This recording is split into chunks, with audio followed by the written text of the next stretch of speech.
Sana wag naman malakas.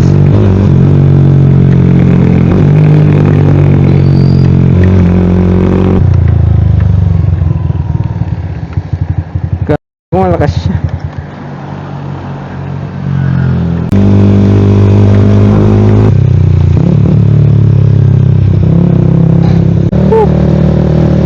Umuulan o hindi umuulan ah.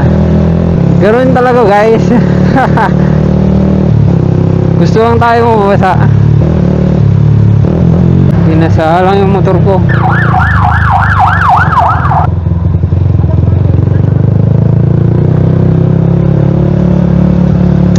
Ano ba naman? Ang timing talaga. Tingnan mo naman oh, kakawashing ko lang tapos paglabas ko ng trabaho mayroon agad ulan. Tapos dito walang ulan. Dinumihan lang yung motor. Bastusan to, bastusan. Di ko lang kung anong problema sa akin ng panahon. Okay lang. At least dito maloy. Yan ang importante. Pero basa na yung helmet ko. Basa na lahat ah. Ano nangyayari? Ano nangyayari?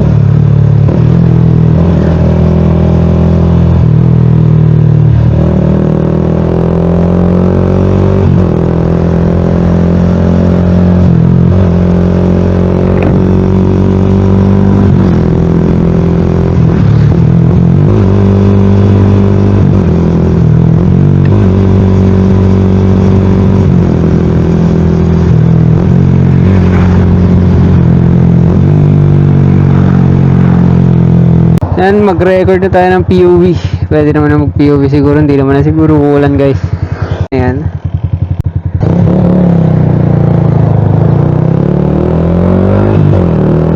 Ito yung first time ko na i-POV siya na ano. Na nakalagay itong mic ko sa chin. Nasa harap siya ng bibig. Chill ride lang tayo. Ay, meron na kating-kating na umovertake dito sa gilid natin. Sana all guys. Cute din ng espresso eh oh. Ito bala ko itong bilhin. Diba ang cute. Bravo. Ayan. Nakita niya, tinitigan ko ang kanyang car. Kakagaling natin sa trabaho ngayon. Ano, kita niyo yan? Pagkalabas ko sa trabaho, umuulan. Sa totoo lang kakawashing ko lang. Tapos pagkadaan ko ng Ago, ito wala nang ulan. Gusto niya lang ano, tugyutin tong motor. Ewan ko kung ba't gano'n. Ilang linggo akong hindi nag-washing tapos hindi naman umuulan. Pero ngayong nag-washing ako biglang umulan. Bigla na lang naging tag-ulan. O yan o, umaambon na naman dito sa Santo Tomas guys. Talagang sinasadya na. Tapos ng mga pulis pa, umuulan na nga. Dapat naka-vest ka pa rin. Kahit nakakapote ka na ng may reflectorize. Kung yung kapote mo may reflectorize pero hindi naman siya vest, hindi pa rin siya acceptable eh. Hindi siya na-accept ng mga pulis. Hindi ko alam ba't gano'n. Oh, may dumadagandong sa likod natin na espresso. Recording na naman ang ating camera. Dapat yata meron akong salamin dito or guide para makita ko kung recording ang camera. So basically ganito lang lagi.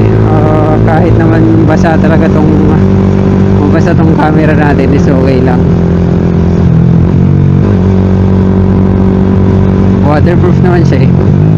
Ang problema lang dito is kuan, ang tawag dito, ay lagi nating iniisip na mabigat yung helmet.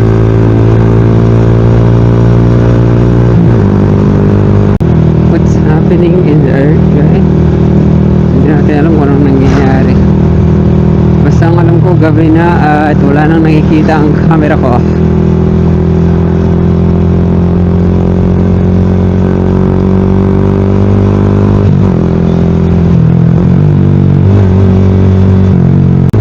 So daan natin ng Agoo at Santo Tomas. Ngayon umaambon naman dito sa Damortes. Talagang ayaw talaga mawasingan ng motor, ayaw ng panahon, di ba? Ang ganda sana, oh, ang linis, oh. Ngayon ko na nga lang malinisan to. Nahirapan na nga ako sa trabaho. Tapos paglabas ko ng trabaho, umuulan pa. Grabe na yan, boy. Hindi kasi namin mapagana yung kon eh. I mean, napagana na namin, pero tagal namin napagana yung Flutter application. No, meron kaming dalawang Flutter application na i-merge using yung Melos. Melos is basically monorepo siya. Ginagamit siya ng mga Firebase. Ano pa yung mga gumagamit para yung mga multiple repository nila or multiple application is na-consolidate na siya sa isang application. Tapos yung consolidated na application na yun, pwede na rin gumawa dun sa loob nun ng packages. So hindi na kailangan mag-deploy ng separate na package kasi dun sa iisang monorepo andun na lahat ng packages. Nunin na re-deploy sa sa pub.dev.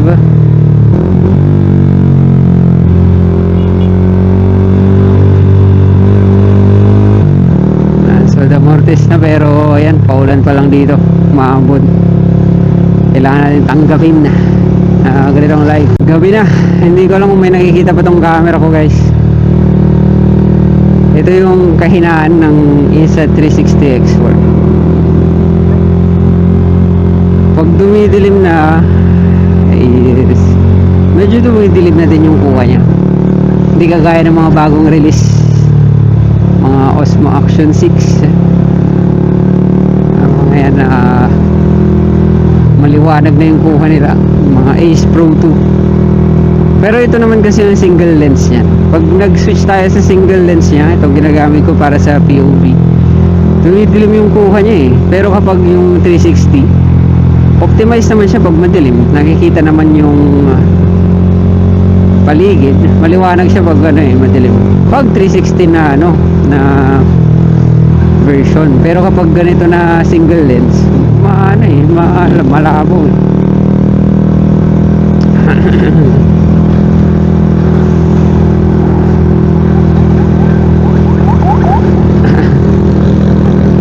Dumadagundong ano yun, boy? Dali lang umiwas eh, ganun lang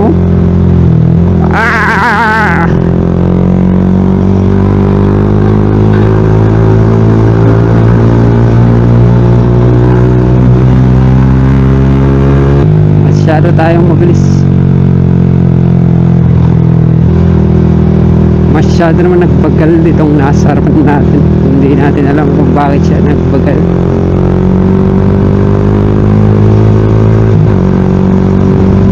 Inasok natin kahit malapit na yung nasa harapan natin. Puutangin ng ilaw yun.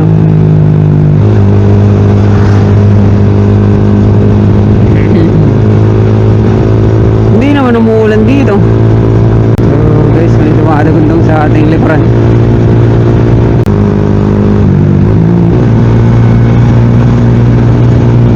Masyadong malalim eh.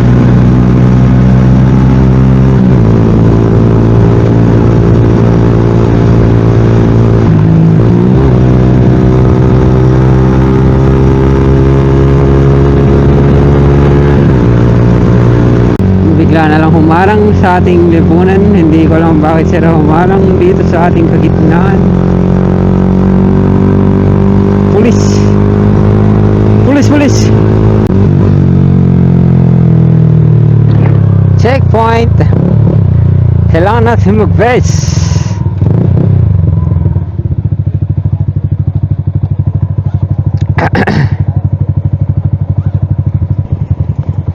Disgrasya ba yun? Checkpoint.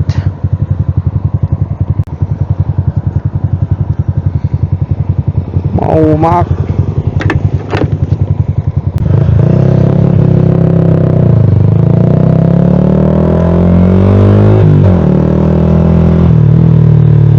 Checkpoint, tayo ay mache-check.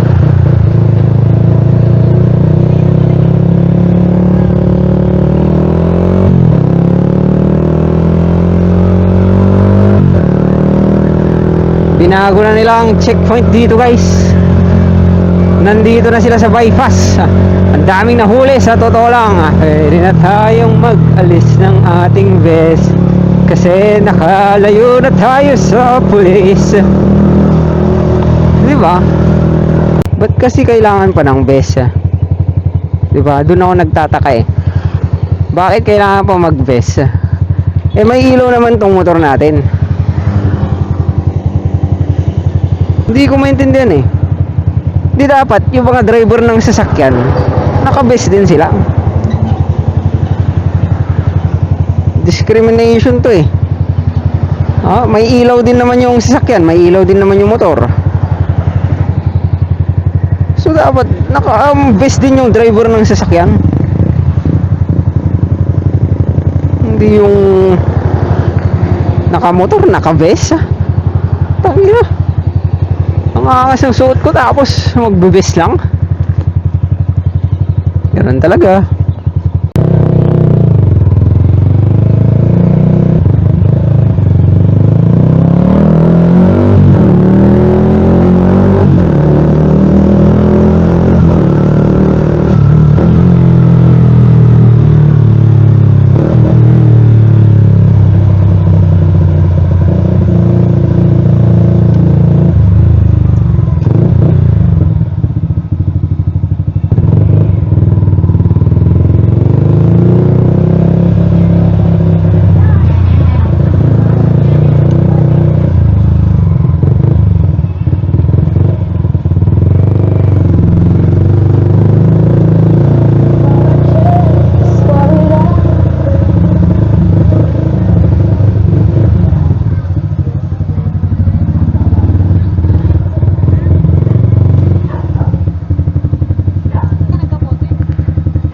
Nagpaulan na ako. Hello, antay. Nag-alis ako ng bus ko dyan. May checkpoint sa bypass. Yan sa bypass, ganyan kayo sa may... Wala yata. Lumipat na sila sa bypass. Ang dami na huli.